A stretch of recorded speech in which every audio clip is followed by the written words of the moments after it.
I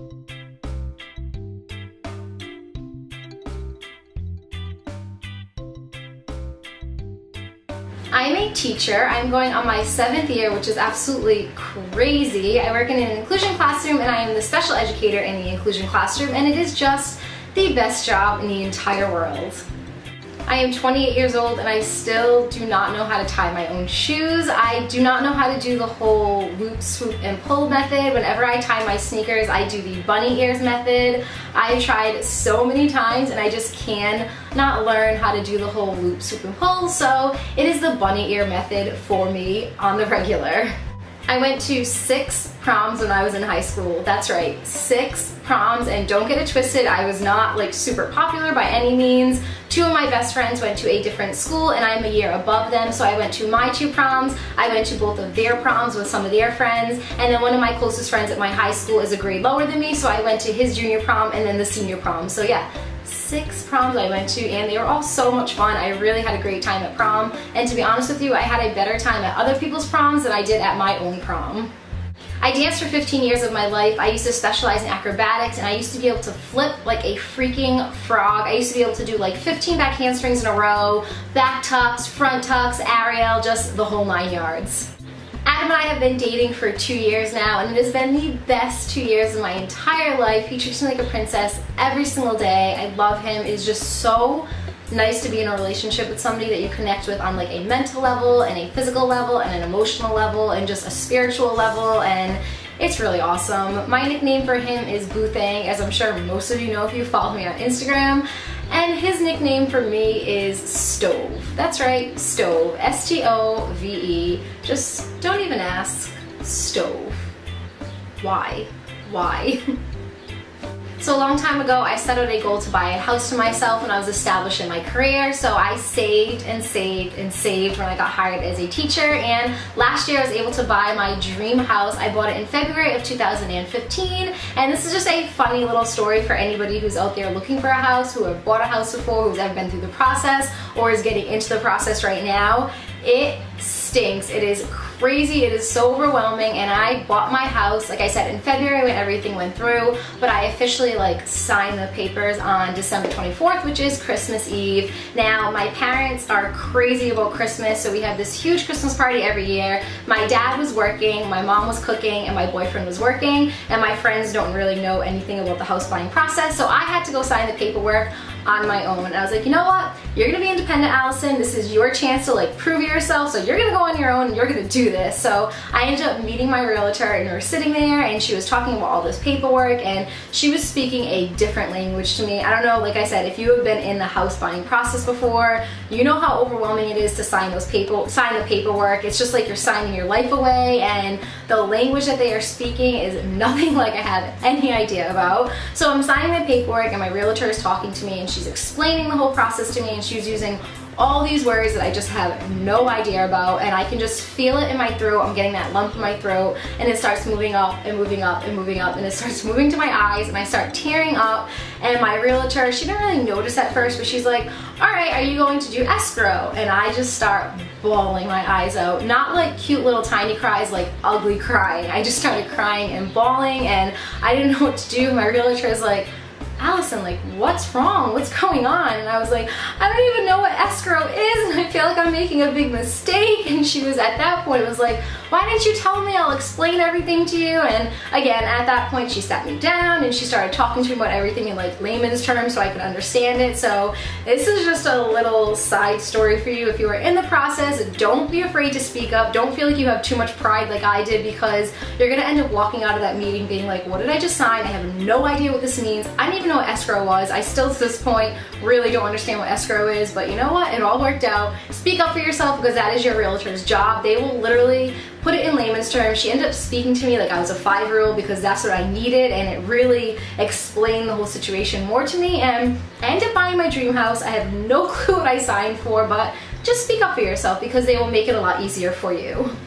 I've been dealing with anxiety since I was in high school. It is terrible. I do not wish it upon my worst enemy. A couple of months ago, it started getting really, really bad. Nothing triggered my anxiety. Everything was going wonderful in my life, but I was just so anxious about everything. I was so scared about everything, and slowly but surely, it turned into a little depression, and I just never experienced that in my life before, and I have to say it was the darkest time that I've ever gone through. And again, I don't know what triggered it. So my life was kind of in shambles a couple of months ago. I actually had to move back in with my parents for a week because I was just so scared to be on my own. I was just so scared of the thoughts in my head. I was just sad all the time. I was crying every single day, and it got to the point where I was like, I can't handle this on my own anymore. It was like 2 months, I want to say, of going back and forth with like anxiousness and depression and just feeling sad and feeling scared. And again, I just felt like it was not something that I could handle on my own anymore. So I ended up contacting my doctor, and she set me up with a really awesome counselor or therapist, whatever you want to call them, and it has been life-changing. I'm also on an antidepressant right now, an anti-anxiety pill. I'm on 5 milligrams of Lexapro. It's a very, very low dose, but with that and the therapist and other strategies that I've been working on my own, it has just made the world of a difference. I feel happy again. I feel excited for the day. I feel just, you know, elated with how my life is going again, and I really don't know what brought that on, but I'm just happy that I'm trying to like work through it on my own. I think that I'm including this clip in my 20 facts about me because it is a very personal thing, and it's not something I want to just like broadcast out there, even though I just did. But the reason why I'm doing this is because I know that there's a lot of people out there that are going through the same things that I went through and that I am currently going through. And I just want you to know that you are not alone. You know, there are so many people that are dealing with this, and I encourage you to get yourself help. If it wasn't for the therapist, if it wasn't for the antidepressant pill, I could be still in that terrible, terrible place. I was too proud to do that for 2 months, and then I couldn't handle it anymore. So honestly, if you are going through this, get yourself your help, whether it's just talking to a friend or talking to a family member, talking to a doctor. Just do what you have to do to get yourself better, because nobody should ever have to feel like that for even a day of their life. It is just the most gut-wrenching feeling, and just please get yourself your help. Know that I love you, know that people out there are there to help you, and just do everything that you possibly can to live a happy and healthy life. So I used to be the biggest Harry Potter hater in the entire world. I thought it was just this trend that everybody was jumping on the bandwagon for. I was like, when will this fad just end? I refused to read the books. I refused to watch the movies, and I was just like, can this be over already? I'm done seeing it everywhere. Well, for my birthday, I think it was like my 20th birthday, I was in college at the time, The Goblet of Fire came out, and my friend was like, just come to the movies with us. I actually had nothing else to do that day, so I was like, why not? I'll go see the movie with you. And it changed my life. It changed my world. It changed my existence. Now, mind you, The Goblet of Fire is the 4th movie that came out. I had no clue what was going on beforehand, so I was kind of just like piecing all the puzzles together. But I remember leaving that movie being like, this is it. Like, this is everything. This is why everybody is obsessed with this. So from watching The Goblet of Fire, I ended up reading every single Harry Potter book. I want to say in the summer, I want to say at that time the 7th book wasn't out, but I just read all of them up to the 7th, and by the time I was finished with the 6th, the 7th book was coming out, and it has been an obsession of mine ever since. So I have Capri to thank for my Harry Potter obsession. Thank you, Capri. I owe you my youth. To piggyback the last fact, I just became so emotionally, physically, spiritually, and mentally involved with Harry Potter, as all my other friends were, and we ended up having this little tradition after The Goblet of Fire where we would go see all the movies on their premiere night. So every single movie that came out, we went to the 12 o'clock showing of it, and it's seriously some of the best memories I ever have. I miss it so much. We used to line up at like 5 o'clock in the afternoon, we'd get pizza, and we would just sit in this line that stretched out all the way across the movie theater, into the mall, outside. You know, there's just people everywhere, and it was so nice to be surrounded by so many people who share the same passion of you, my passion for Harry Potter, if you want to call it that. But it was just so much fun. We would wait for hours, and we'd eat pizza, and we'd play trivia, and we'd all be dressed up. We'd always be in Gryffindor, because I'm Team Gryffindor, but there would be like Team Slytherin and Team Hufflepuff and Team Ravenclaw, and just everybody was just such good energy. There was just such a good energy waiting, and then we'd all go watch the movie at 12 o'clock in the morning, and when the movie was over at like 1:30 or 2 o'clock in the morning,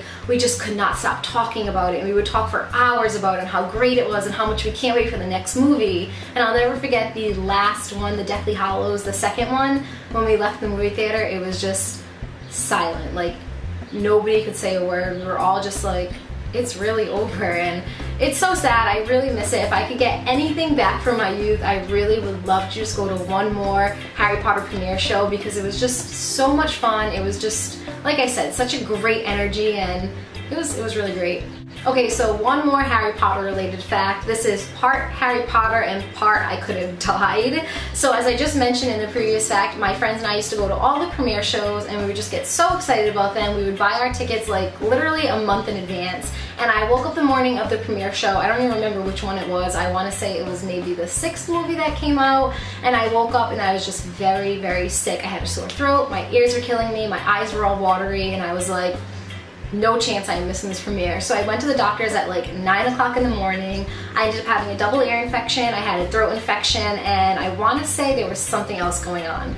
They gave me antibiotics. I want to say I had to take it like every 5 or 6 hours. Again, this happened a long time ago, so if I messed some of the details up, I apologize. But I grabbed the antibiotics, went home, took my first pill, and it knocked me out. I took a nap for like 3 or 4 hours, woke up, did some stuff around the house, took my next pill, knocked me out again, woke up, and it's getting close to 5 o'clock now, so we were getting ready to go to the premiere. So I took my pill with me because I knew I was going to have to take another one before the movie. We sat in line. I was feeling a little better, but I was still feeling just like very out of it. The movie was about to start. I think it was like 11 o'clock at the time. So I took the last pill and I went into the movie theater. Now the movie is starting and I just feel really, really weird. I start sweating, and my friend Vinny was sitting next to me. He like touched my face and it just like slid right off, and he was like, Allison, like, you're sweating profusely, like, what's wrong? And I remember hearing him, but I couldn't really see him. I just was completely not there. I remember watching the movie, and now mind you, this is a Harry Potter movie. There's a lot of witchcraft and wizardry in there, and I remember Hermione doing a spell, and I remember seeing the spell coming right at me. Now, we didn't go see it in 3D. I just remember seeing the spell coming towards me. So Vinny was like, I'm gonna go take you home. And I was like, no, I don't want you to leave, because obviously, like, we look forward to this for so long. Just call my mom. So he ends up calling my mom. My mom came to pick me up, and I just passed out for the entire night. And I woke up the next morning, I took my next pill because I was like, you must have just been on it, Allison, like, what are you gonna do? My aunt is actually a nurse, and she came over, and I was like, Auntie, like, I feel really weird, like, can you look at these pills and tell me, like, what is going on? So long story short, I don't know if it was the doctor's end that messed us up, or they wrote it kind of sloppily and then the pharmacist messed it up, but they ended up giving me Vicodin instead of antibiotics. Now, again, I'm gonna mess up all the dosage because this was so long ago, but my auntie looked at the dosage and she's like, how many of these pills have you taken? And I was like, at this point it was like 4 or 5. And she was like, you're only supposed to have like, let's say 20 milligrams for a day. She's like, you're almost triple over the amount of dosage that you're supposed to have in a daily intake. She goes, no wonder you were like, your body was probably rejecting it because you were probably like overdosing on it. So nothing ever ended up happening with it. I just stopped taking the pills. I didn't like sue anybody because, I don't know, at that point I just wasn't feeling well, and I don't really know why I didn't, but I definitely could have probably died. I remember just sitting in the Harry Potter movie and being like, why are the spells coming at me? Why can I see you but I can hear you? And I developed a Vicodin. I didn't develop a Vicodin allergy, but I found out later after I talked to the doctors about it that I actually have a Vicodin allergy. So either I was like way over the dosage, or I just was not feeling it because I was allergic to it. But long story short, it did not ruin my Harry Potter love, and I'm just really excited I didn't die. I'm a hardcore Disney nerd. I'm sure if you follow my channel you already know that. I am just obsessed with Walt Disney World and anything that has to do with Disney. It makes me feel like a child again. It just makes my heart so happy. Adam and I became annual pass holders this year for the first time ever, and it's been so much fun. Our next trip is this July, and it's coming up so soon, and I'm so excited for it. I want to try to squeeze in maybe one more trip before our pass holder card expires. It expires in December, and I'm hoping to get there in October. Fall is my favorite season. Disney World is everything to me, so it just seems like something that has to happen. I am an extreme germaphobe. Everybody that knows me in real life knows that I cannot drink out of the same cup that somebody has been drinking out of. I cannot eat something that somebody has already taken a bite out of. I cannot dip in something that somebody has been double dipping in. It just, Oh, it drives me crazy. And I believe this whole germaphobeness developed when I was like 8 or 9. I'm from Rhode Island, so my family and I take a trip to Boston like every single year, and we usually go to Faneuil Hall. For those of you unfamiliar with what Faneuil Hall is, it's like right in the heart of Boston, and it's this beautiful strip. It has all stores around it and restaurants and little kiosks, and then right in the center it's like this huge cafeteria with like hundreds and hundreds of fast food restaurants. Not like McDonald's restaurants, but just food that you can get fast. And I went to the little table where my family was sitting, and I grabbed my dad's Coke, being a little brat, and I just drank the whole thing. And I was like, haha, Dad, I just drank all your Coca-Cola. And then my dad was like, that's been sitting there, that's not mine, that's some random person's Coke that you just drank. And I got so sick to my stomach, I ran to the trash barrel and just threw up everywhere, because I was like, I did not just drink my father's drink, I just drank some random person's soda. I like licked the rim because I was being a brat, being like, haha, Dad, I just drank all your Coke. And I just vomited everywhere. And then ever since then, I refuse to drink or eat anything that somebody has already been using. So I'm gonna hit you with some teaching stories now because they're hysterical, and like I mentioned in my first fact, I'm an educator and teaching stories are just the best stories. So I am 5'2", I am very short, and before I got hired as a teacher, I used to sub. So I subbed for 2 years, and subbing, they just throw you in random schools in the district that you're placed in, and you just have to go to them, and you have to do all the plans that the teacher leaves for you, and then you have to dismiss your students. So I was dismissing my class. I want to say I was doing 6th grade at the time, or 5th grade. I had older students at the time, and I was dismissing my class. So I finally dismissed the last person, and I was going back to the room to get my stuff.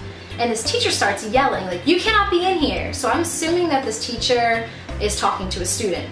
So I continue walking, and obviously you can only see the back of me. So the teacher continues yelling, and he's like, you're not allowed to be in here. You're not allowed to be in the halls right now after hours. So I keep walking, and I'm like, wow, somebody like needs to listen to this guy. So he does it for the 3rd time, and I'm like, I'm gonna turn around and just like see what's going on. So I turn around, and he's like literally 5 feet away from me, being like, you can't. And then I turned around, and he was like, oh my God. He was like, I am so sorry. I thought that you were a student. From the back, you look like you're a child. And I was like, well, that's rude. But I also understand that I'm 5'2", and most of my students are taller than me, and I just thought it was so funny. We had a really great laugh about it, but he was like, I was yelling at you, and I was wondering why you weren't turning around. And I was like, yeah, I was walking to my class, and I was like wondering why the student wasn't listening to you. So we had a good laugh at it. So this is one of my favorite subbing stories out there. Like I mentioned, I subbed for 2 years, and I teach elementary school, but when you're subbing, they basically place you anywhere. So you can go from pre-K all the way up to high school. So one day they placed me in high school. I only had to sub in high school one day of my entire life, and I was petrified. I was like, oh my gosh, they're gonna be taller than me, they're not going to listen to me. Like, I have to teach in a high school, I'm 5'2". So I go to the high school, and I'm like, you gotta own this, girl. You gotta walk in like you own this, like don't show any fear, like you got this, girl, you got this. So I remember walking in, and I'm in the classroom. Now in high school, as I'm sure most of you know, I'm not the teacher for the whole day, I'm just a teacher for a period. So I see a bunch of different class throughout the whole day. And the day's going really well. Like, I'm like, wow, this is actually really nice, I'm having a lot of fun. So my next period comes in, and I'm introducing myself as I've been doing in all the other classes, and I'm like, oh, my name is blah blah blah, you guys can call me Miss C. So this guy across the room, one of the students, is like, I'm gonna call you Miss B. So I'm like, no, you can call me Miss C, my last name starts with a C. And he goes, strike me dead if I am lying about this happened. He goes, nah, I'm gonna call you Miss B for Miss Beautiful. So then I turn like 50 shades of red. I get so embarrassed, and when I get embarrassed, my cheeks are on fire. And that's not even the best of it. After he says that, the kid from the other side of the room goes, yo bro, smooth. So it was just so funny. There was another teacher in the classroom at the time, because it was an inclusion classroom, and I was acting as a special educator for the day, and the teacher was just like, it was only a matter of time until that happened. He was like, I should have warned you. He's like, but I thought it would be more hysterical to just watch it unfold. So that was one of my favorite stories. I got hit on by a high school student, and I was so embarrassed, but we all had a really good laugh at it. So last teaching story, and save the very best for last. This is my favorite teaching story out there. This is my friend's favorite teaching story. This is my parents' favorite teaching story, and I have to tell this story at least once a year because Everybody finds it so hysterical. So again, this is when I'm subbing. I have a million funny teaching stories from when I've been hired in, but I feel like the funniest stories happened when I was subbing. So I was subbing and I was a special educator and I was doing intensive resource. For those of you unfamiliar with intensive resource, you go into the classroom and you service the kids in the classroom. So whatever the teacher is teaching, you kind of pull your caseload to the side and you work on them with those skills. So you kind of like break it apart so it's easier for them, use different strategies, use manipulatives, and you just really tailor to their needs in the back of the room. You don't pull them out, you keep them in the room with the rest of the regular ed students. Now, I was doing 4th, 5th, and 6th intensive resource at the school that I was at, and I had a tough group of kids. I fell in love with them, but they were just like really tough, and it was kind of hard to get through to them. A couple of months into it, I was doing a math lesson, and they were getting it. Their hands were raising, they were all answering the questions. Every single question I gave you, they were giving me answers, they were giving me explanations for it, and I was like, I did it, like I got it, yes, this is great. So one of the students who was my toughest student, who was also one of my favorite students that I've ever had working as an educator, raises his hand, and I'm like, by golly, Allison, you got through to him and he's gonna answer and you're gonna be the best teacher ever and everything is good in the world. So I'm like, yes, let's just call him Daniel to respect confidentiality. So I'm like, yes, Daniel, and I'm just expecting him to give me the answer. And he responds with, yo, Miss C, is that your real hair?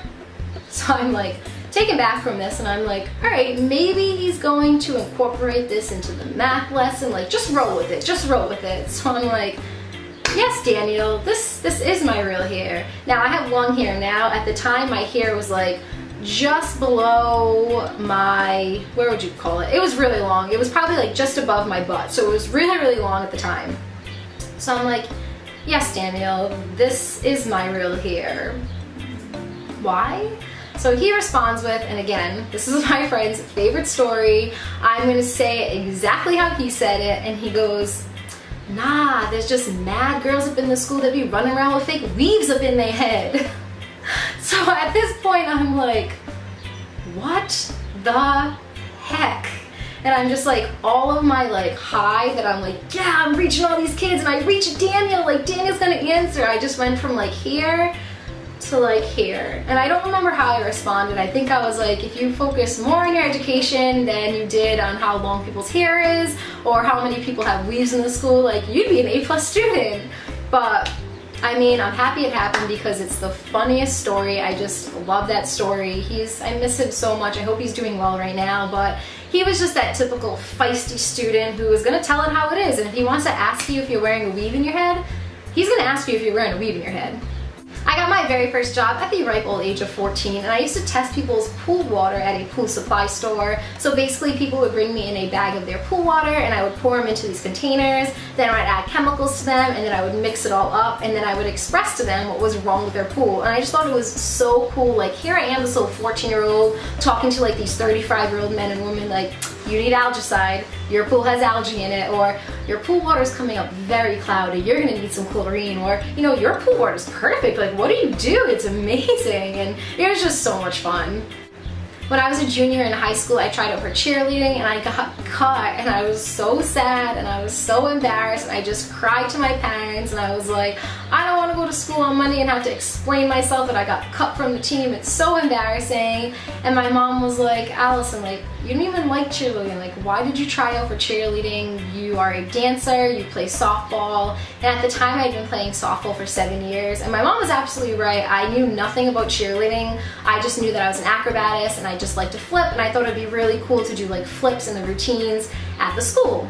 But I got cut. So my mom is suggesting, you know, why don't you go for softball? It is a passion of yours, and it really was. I loved softball at the time. I still love softball. I just played in an adult league last year, and it was amazing. So I ended up trying out for the softball team, and I ended up making the varsity softball team, and it was better than I could have ever expected it to be. It was so much fun. I developed such an amazing relationship with my teammates, and it was really awesome. So silver lining, I didn't make the cheerleading team, but I rocked it on the softball team. So about a year prior to meeting Adam, I had been single for like 2 years, and I got asked to go on a date with this guy that I used to play dodgeball with, and I was like, yeah, why not? I haven't been on a date in a really long time, let's do it. So we were going back and forth through text messages, and he had said, I want to take you to get pizza, and then I want to take you to the hockey game. So I'm like, okay, and now let me just put a little disclaimer out there. I am not in the state of mind that guys have to pay for everything. Adam and I have been dating for 2 years, and we always take turns. If he pays for dinner one night, I pay for dinner the next night. If he pays for the movies one night, then I'll pay for the golfing the next time. So I am not the type of person that's like, guys have to pay for everything, because I think that's ridiculous. Like, Adam has his bills as well. He shouldn't be in charge of paying for everything. Just like I shouldn't be in charge of paying everything. We're a team and we should just do it equally. But just let me throw that out there. But this is the first date, and he had specifically said, like, I want to take you to get pizza, and then I want to take you to a hockey game. So I'm like, this is fun. Like, I haven't been on a date in a while. Like, this will be really great. So we go get pizza, and you know, first dates are always very awkward. It was the whole like, what do I say? Like, what do we talk about? And it was just a little awkward at first. So he ended up paying for dinner. I think it was like $20. We split one pizza and we both got a drink. So it was about $20, but I was like, oh, it's nice that he's taking care of the bill. So again, in the text message, he goes, I want to take you to a hockey game. So now we're leaving and we go to the hockey game, and we go up to the cashier, and she was like, what do you want? And he was like, oh, I'll take 2 tickets for blah, blah, blah. So she's like, oh, it's gonna be $40-something. So he hands her the card, and then she's like, oh, our card machine's not working right now, but this is a bank card. There's an ATM right over there. So she was pointing right to the ATM. And he's like, oh. And he just didn't do anything. So now it's getting a little awkward. So the cashier's like, you know, sir, like, what do you want to do? Do you still want the tickets? And he's just standing there like,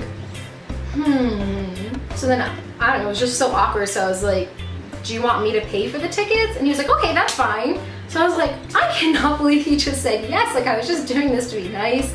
So I ended up going up, I'm like, well, guess I'm paying $45 for the tickets. So I go to swipe my card, and the lady's like, all right, what tickets do you want? Do you want like $20 tickets? Do you want the $40 tickets? Do you want the $60 piece tickets? And he's looking at me, he's like, I think the $20 tickets are fine. I'm like, yeah, you bet your butt they're fine, because I'm not paying $60 for a ticket when I didn't even want to go to this in the first place. So I ended up paying for the night. It ended up coming to like $50-something with taxes or whatever. And he never even offered to pay for me. So at first I'm just like, you know, maybe he was in an awkward position, like, you know, the whole credit card machine wasn't working. Maybe he just felt like, oh, I don't know what to do. But I at least thought that he was gonna offer to pay me back. Nothing. So then, like I said, I wanted to give him the benefit of the doubt. We ended up going out on another date, and we went to get burgers, and I had to pay again. And at that point, I was just like, I'm done. I'm all about like chivalry on a first date, and like, I don't know, like I said, Adam and I switch off on the bills all the time. No guy should be required to pay for the bill all the time, but come on, guy. It's the first date. And the second date, like, show some respect. So speaking of first dates, Adam and I had like one of the best first dates I've ever been on. It was perfect. He came to my house, he came to the door, he met my parents. I was living at home at the time. We went out to eat, and we just like connected. It was just like sparks were just flying. Like, we were just connecting with each other, and we had so much in common. We had the same values about a lot of things. He's extremely family oriented. I'm extremely family oriented. He takes his job seriously. I take my job very seriously. We were just connecting very well. It was like the best first date ever until the end of the night. So he went to drop me off at my house, and we're just sitting in his car, and he was just like, you know, I really enjoyed tonight. I had a lot of fun. I would love to take you out again. When I was like, I had a great time. Like, I would love to go out with you again. This has been a lot of fun. So I'm like in the back of my head like, wow, this is so awesome. And then he tried to kiss me, and I got so nervous that I like fumbled with the door, and I like ran out of the car and made a beeline to my house and like opened the door and never looked back. And we laugh about it all the time. Like, now that like we're actually been dating forever, we laugh about it all the time. And he's like, you act like I was trying to like make out with you. He was like, I was just trying to give you like a peck on the cheek to be like, thank you so much for such a great night. And I was just like, homegirl was not having any part of kissing you on the first date. And it's just, we laugh about it all the time today, but tried to kiss me on the first date, and I just got really, really nervous and scared.